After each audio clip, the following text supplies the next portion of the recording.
I stand frozen in the hallway, one hand pressed against the wall for support, the other clutching my wedding magazine so tightly the pages crinkle.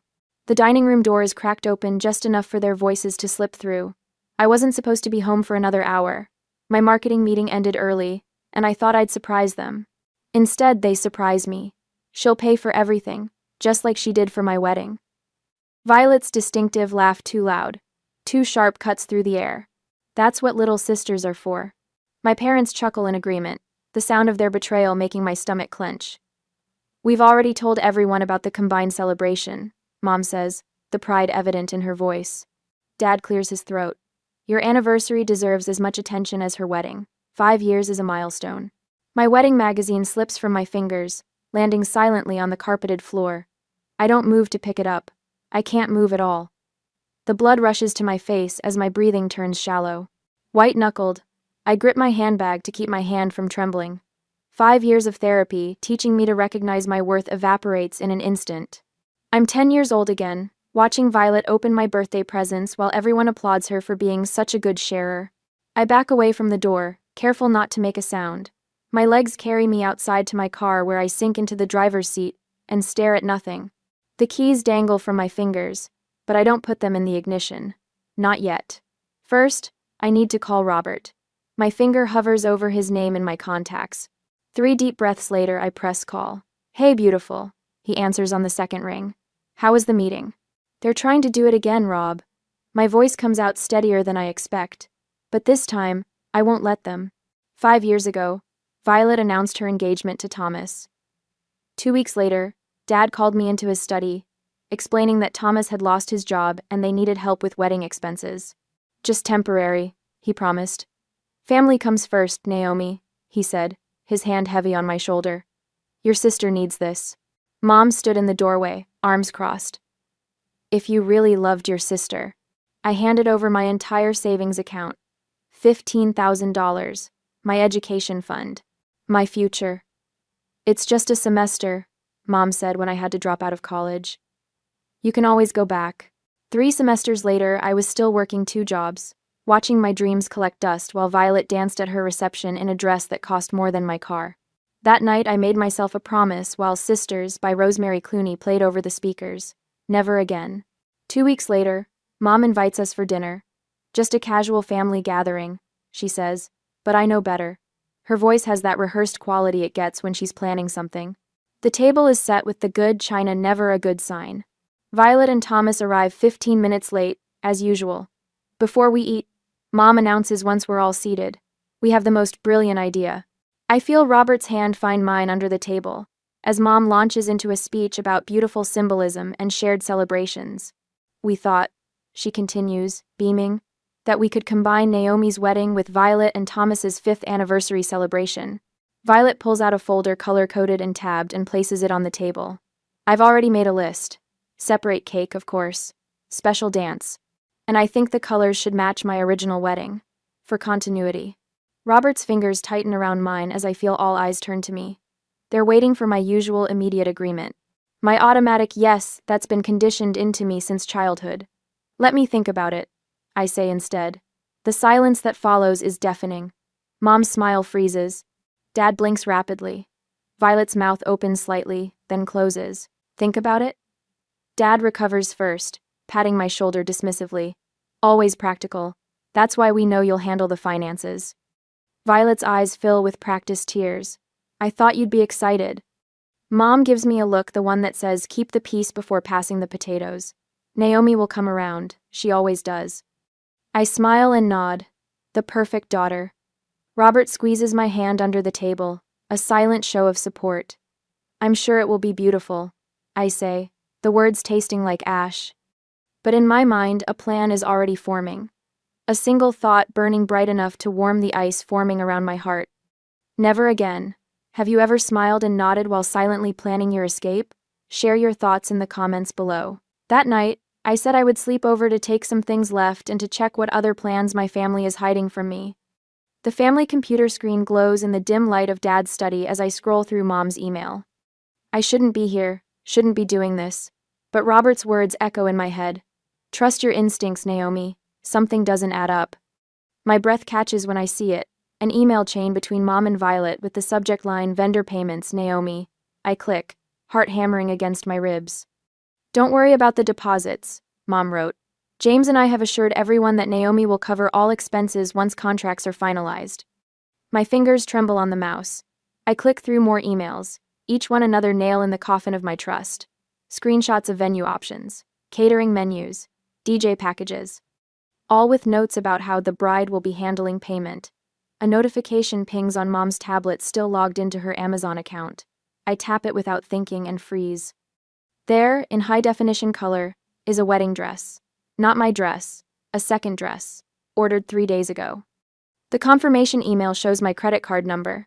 I need your bathroom. I text Robert, our code for urgent calls. He answers immediately. What happened? They've been planning this for months. My voice sounds hollow even to myself.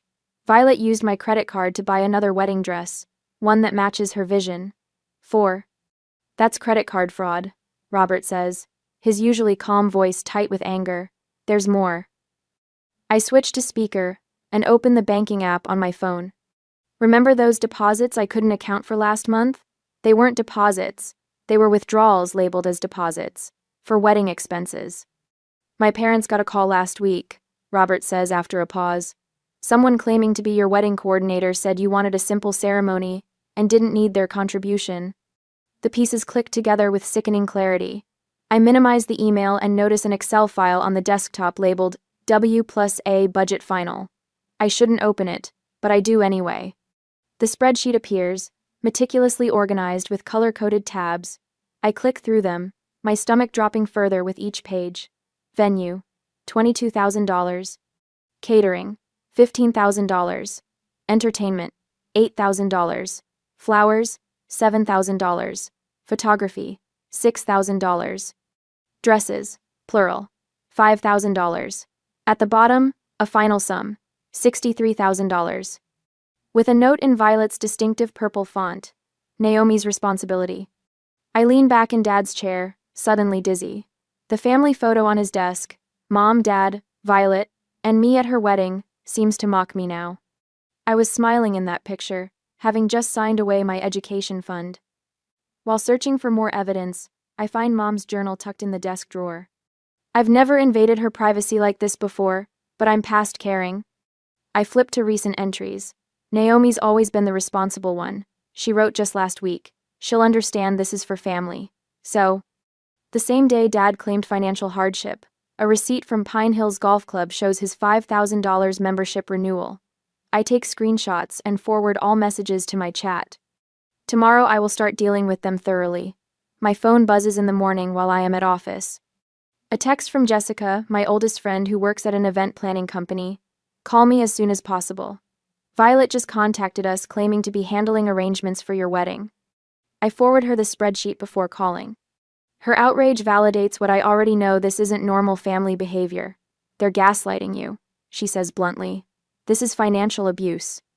Later that evening, Robert's sister Emily visits our apartment. Unlike me, she successfully escaped her own controlling family years ago. The problem isn't just Violet, Emily explains as we sit at our kitchen table. Your mother enables everything. Notice the pattern: Violet creates the crisis. Your mother offers the solution that requires your sacrifice. Mrs. Sullivan, my elderly neighbor who sometimes joins us for coffee, nods in agreement. She came 10 minutes after Emily. I've watched this dynamic for years, dear.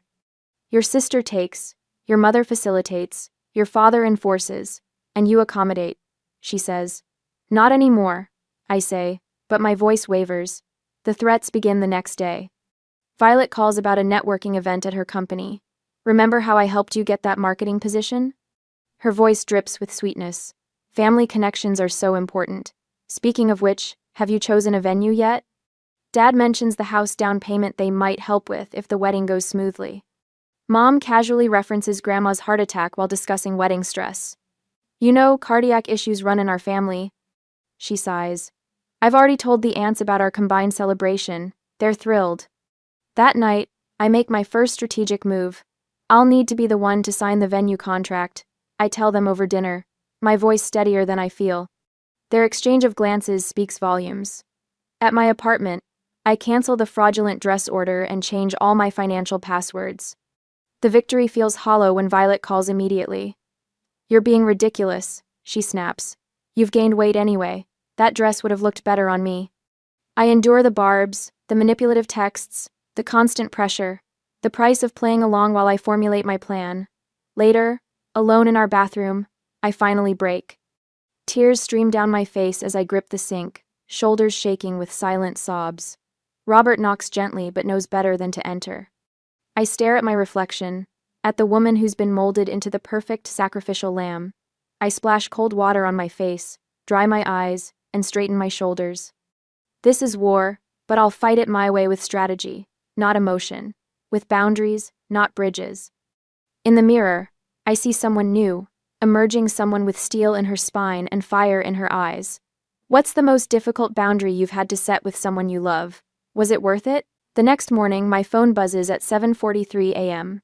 I don't recognize the number, but the text contains a photo that makes my stomach lurch.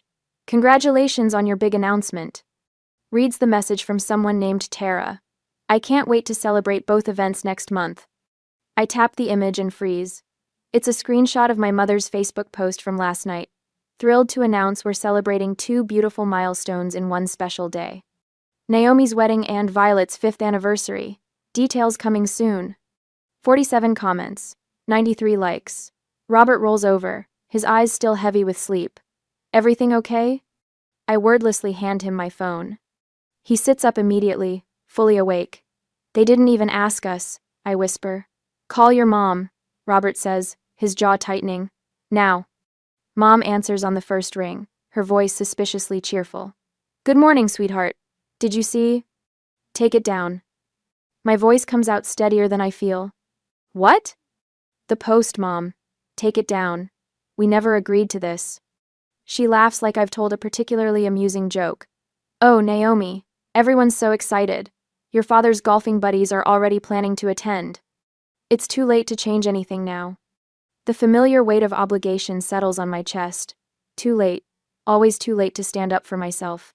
"We'll talk about this later," I manage before hanging up. 3 days later, I'm at Elegance Bridal with Jessica, trying on the simple A-line dress I chose weeks ago.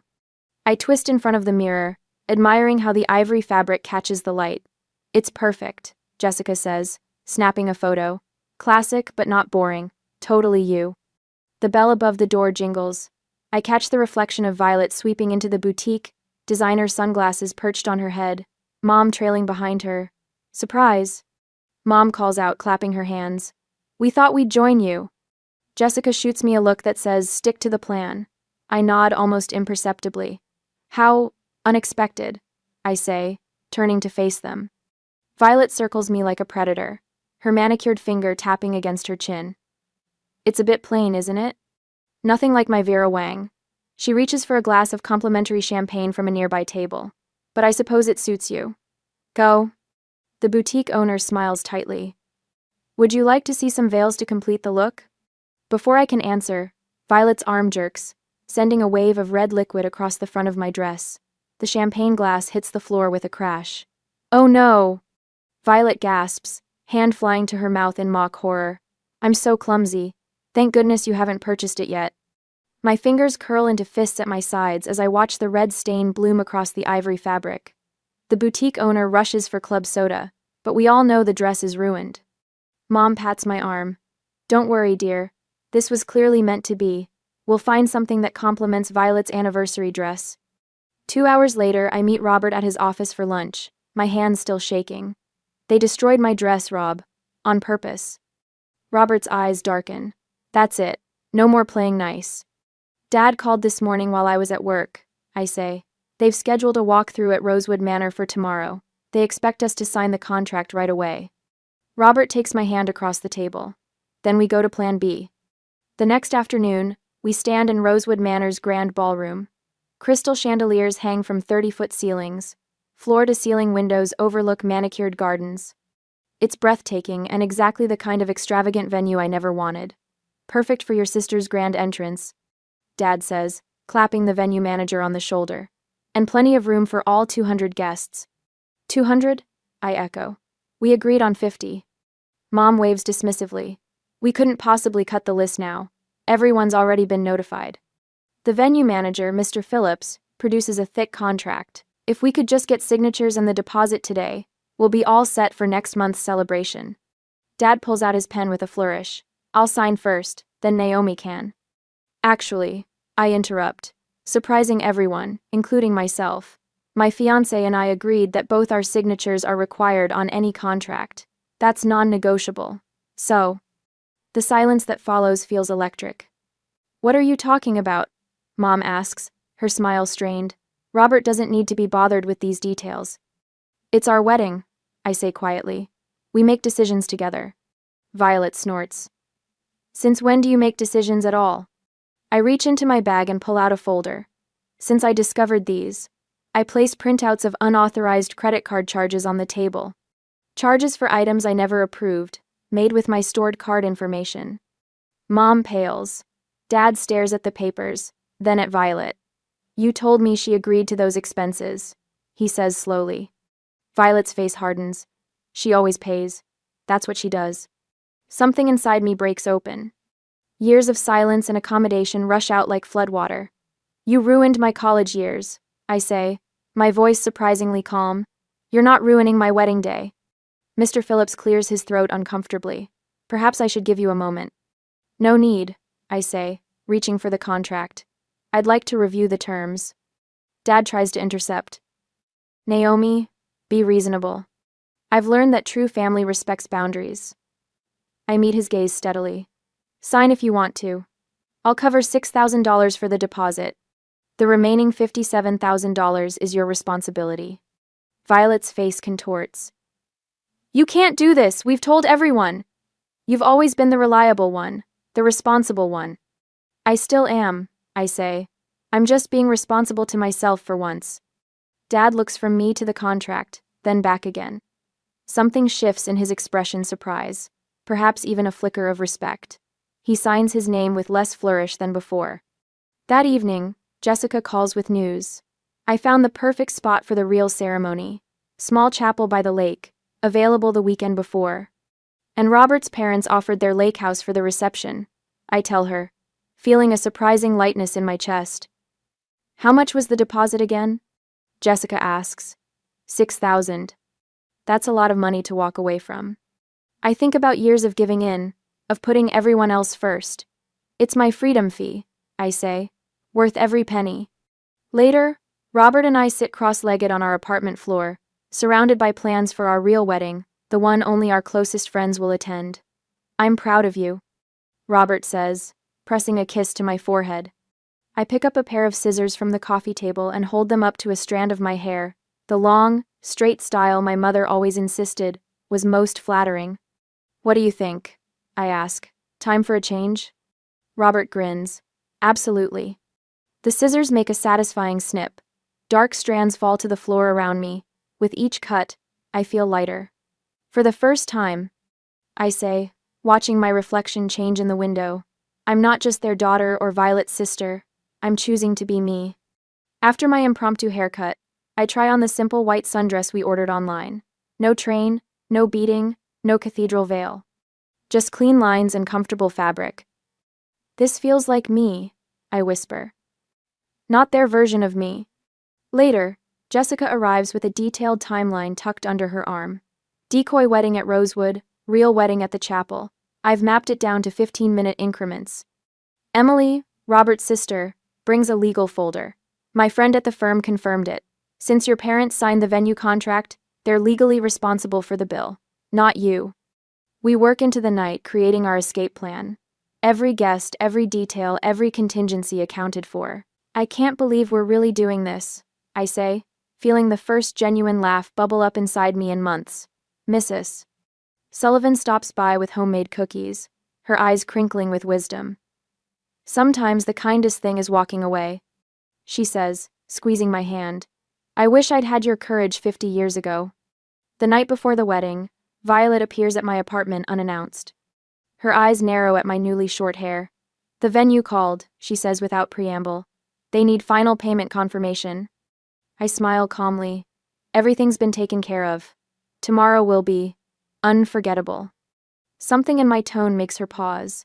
She studies my face, searching for the familiar signs of capitulation. Finding none, she leaves with a huff.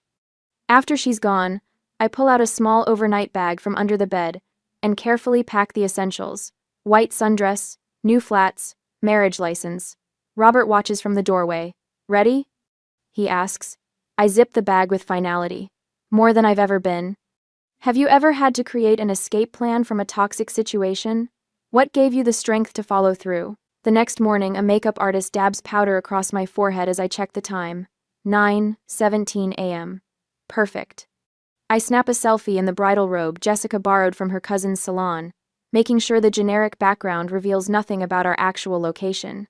Sending the first bait? I tell Robert, who's lounging on the lake house sofa in jeans and a t-shirt, coffee mug in hand. No tuxedo yet. We have hours before our real ceremony. I attach the photo to a group text. Getting started. Running a bit behind but so excited. Then I add 3 bride emojis and a champagne glass. Exactly the kind of overenthusiastic text they'd expect. Mom responds instantly. Everyone's arriving at the venue. Your father is greeting the Hendersons now. They're all there, I tell Robert, the weight of 5 years lifting from my shoulders. 200 guests, and a $63,000 bill. Robert raises his coffee mug. To freedom. My phone buzzes with Violet's text. Remember, I need you here by 11:30 for our sister photos before your ceremony. Wear the pearl earrings I picked. I silence notifications and join my actual friends on the deck, overlooking the tranquil lake. Jessica pours mimosas while Sam and Keith string white lights around the birch trees. Robert's parents arrive with wildflowers from their garden and warm hugs that ask for nothing in return. How are you feeling? Robert's mother asks, squeezing my hand, like I can finally breathe. At 10:45, I send another staged photo. Hair done, makeup next, running about 30 minutes behind schedule. The responses flood in immediately. Mom, people are asking when you'll arrive. What should I tell them? Dad, the minister has another commitment at 3. You need to hurry. Violet, this is so inconsiderate, Naomi. My anniversary celebration is at risk. I switch my phone to Do Not Disturb and slip into my simple lace dress, the one I bought myself, not the beaded monstrosity Violet selected, to complement her anniversary gown. Ready for our real ceremony? Robert asks, handsome in his navy suit. More than you know. Em said. At noon, Jessica returns from her reconnaissance mission at the country club, laughing so hard she can barely speak. You should see them, she gasps. Your mom keeps announcing minor delays. Your dad is sweating through his suit. And Violet, oh my God, Violet is telling everyone it's actually your fault because you insisted on using her hairstylist instead of hiring 2. How many guests left? Robert asks. None yet. They're too fascinated by the train wreck. It's like watching a slow-motion car crash in formal wear. At 12:30, I send one final text. Having a minor zipper emergency. Start without me. Be there in 20 minutes. Then I turn my phone completely off and take Robert's hands beneath the lakeside arbor. 20 cherished friends surround us as Robert's father begins our ceremony. No one checks their watch or texts during our vows. No one demands to be the center of attention. Across town, according to our plan, the venue manager is presenting my parents with a preliminary bill. The contract they signed, the one they pushed so hard to finalize, makes them solely responsible for payment. The $6,000 deposit I contributed was carefully documented as my only financial obligation. By now, Violet has likely realized that her anniversary celebration has become a $63,000 disaster. The carefully selected champagne tower stands untouched. The 5-tier cake with her anniversary topper on the premium tier remains uncut. The guests whisper behind programs, witnessing the family facade crumble. I now pronounce you husband and wife, Robert's father announces, beaming with genuine joy. As Robert kisses me, cheers erupt from people who actually care about our happiness. Later, during our intimate reception dinner, Jessica's phone lights up with a voice message. She puts it on speaker. Jessica? This is Eleanor Thompson. Mom's voice sounds strained, her usual composure shattered. If you know where Naomi is, please tell her this isn't funny anymore. The venue needs the remaining payment tonight. Her father. Her voice breaks. James had to give them his retirement account information. Please have her call us immediately. In the background, we hear Violet shrieking at someone, likely her husband. What do you mean, what did I do? This was Mom and Dad's plan too. Jessica turns off the phone, and Robert raises his glass. To my beautiful wife, who taught her family the most valuable lesson they'll ever learn. I clink my glass against his. Freedom was worth every penny of that $6,000 deposit. What do you think is worse? I ask our friends. Losing $63,000 or losing your dignity? As laughter surrounds us, I already know my answer. The doorbell rings precisely at 10, the morning after our wedding. Robert squeezes my hand as we exchange knowing glances. Right on schedule. Ready? He asks. I nod, straightening the fresh wedding photos we arranged on our coffee table last night. I've been ready for years. When I open the door, Mom stands front and center, eyes red-rimmed and puffy. Dad looms behind her, jaw clenched so tight I can almost hear his teeth grinding. Violet hovers at his shoulder, her face twisted into an expression that can't decide between rage and triumph. How could you do this to us? Mom's voice breaks, tears already streaming down her face. After everything we've done for you? I step aside, gesturing them in without a word. They file past, Mom's familiar perfume, the one she only wears to funerals and confrontations trailing behind her. Dad doesn't bother sitting. You're legally responsible for this bill, Naomi. I don't know what game you think you're playing, but it ends now. Tell everyone what kind of person you really are, Violet hisses, jabbing a finger toward me. I already started. Cousin Emma knows you abandoned your own wedding over some childish grudge. I don't flinch. Instead, I walk to our dining table where a leather portfolio sits waiting. Robert stands beside me, his presence a fortress at my back. I expected this visit, I say, my voice steadier than it's ever been when addressing them. I've been preparing for it for a while. One by one, I remove the contents of the portfolio and arrange them on the table. The movement feels ceremonial, like laying out the pieces of a sacred ritual. In many ways, it is. What's all this? Dad asks, impatience edging his voice. I press play on my phone. Violet's voice fills the room. She'll pay for everything, just like she did for my wedding. That's what little sisters are for. Followed by my parents' unmistakable laughter. Their faces pale in perfect unison. Recording conversations is, Dad starts, perfectly legal in this state with one-party consent. Robert finishes for him. His law degree finally proving useful against my family. I slide bank statements across the table. Here's proof of the $6,000 deposit I agreed to pay, the only payment I ever committed to. Mom reaches for the papers with trembling hands, but the venue manager said, I have the email trail right here. I continue, laying out printed correspondence, where I specifically clarified my limited financial involvement. Note the venue manager's response confirming that the contract holders, you and Dad, are responsible for the balance. Violet snatches one of the papers. This doesn't prove anything. Maybe this will. I pull out screenshots of unauthorized credit card charges, each with forensic timestamps. My credit card, Violet, for your second wedding dress. The one you ordered after spilling wine on mine. You always were so dramatic about money, she scoffs, but her voice wavers. Dad's face has taken on an ashen quality. Naomi, be reasonable. We can't possibly cover $57,000. I extract the final document, a lawyer's letter outlining their liability. The contract is in your names. The venue has your signatures. The remaining $57,000 is your responsibility. Mom collapses onto our couch, mascara creating charcoal rivers down her cheeks. Why would you do this to your own family? I lost $15,000 for Violet's wedding. I say, the words no longer sticking in my throat.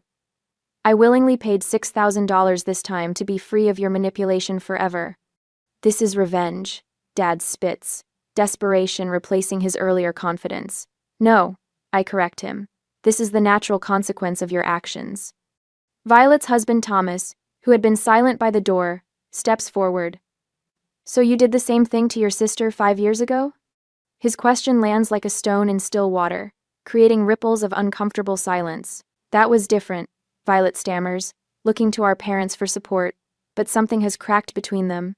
Mom stares blankly at the coffee table, Dad glares at Violet, and Violet glowers at both of them. Your retirement fund, Mom whispers to Dad. We'll have to use your retirement fund.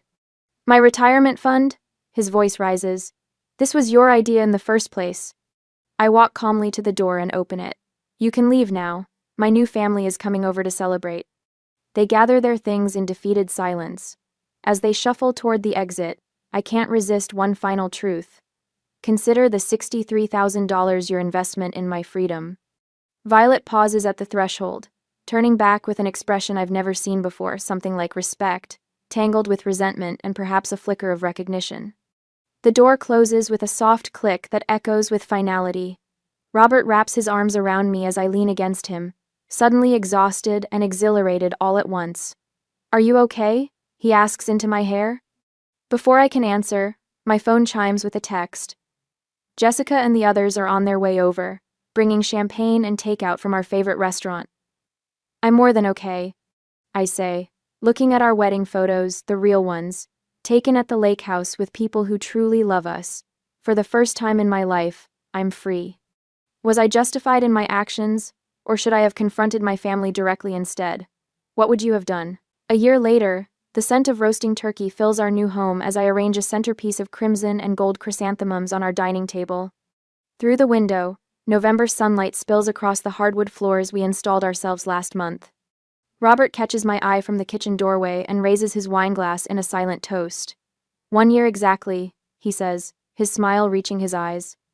I nod, my chest warm with contentment, rather than the familiar tightness of anxiety. 1 year since we chose ourselves. 1 year since we walked away from the elaborate charade my family had planned and married by the lake instead, surrounded only by people who truly loved us. The wedding photo on our mantel captures that perfect moment, Robert and I laughing as the weather's beautiful colors danced around us, neither of us looking at the camera. Real joy doesn't pose.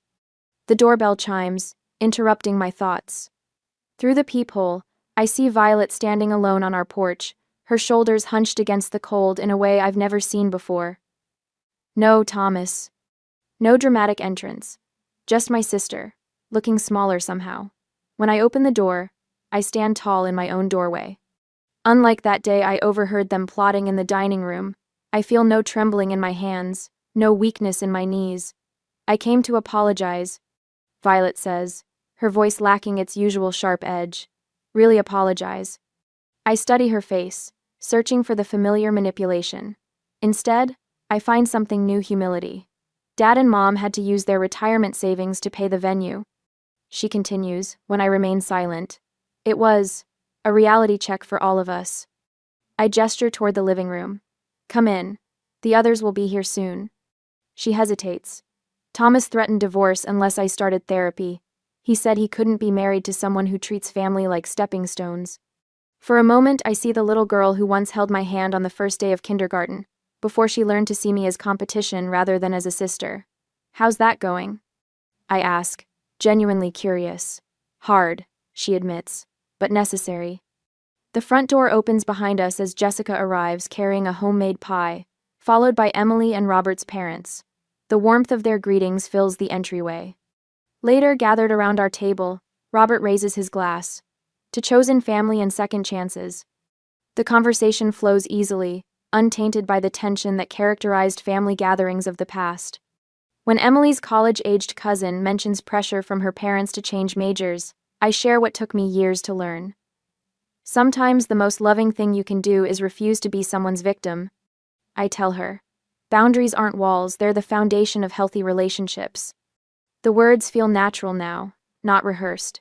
Last month, I began volunteering at the community center, mentoring young women struggling with family expectations. The scholarship fund we created from money saved on our wedding helped 2 of them start college this fall. As evening approaches, most guests depart with warm hugs and promises to return soon. Only Violet remains, helping clear dishes with careful movements. You're welcome here as my sister, I tell her quietly by the sink, not as the person who tried to ruin my wedding. She nods, accepting the boundary without argument. Mom started to see it too, how she enabled everything. She asked if she could call you sometime. Later, after Violet leaves, Robert presents a small package wrapped in silver paper. Happy anniversary, he whispers. Inside is a shadow box containing our framed $6,000 venue deposit receipt, mounted against burgundy velvet. The inscription reads, "Best investment we ever made in our freedom and future." I trace the glass with my fingertip, smiling at the simple truth of it. Some lessons are expensive, but worth every penny.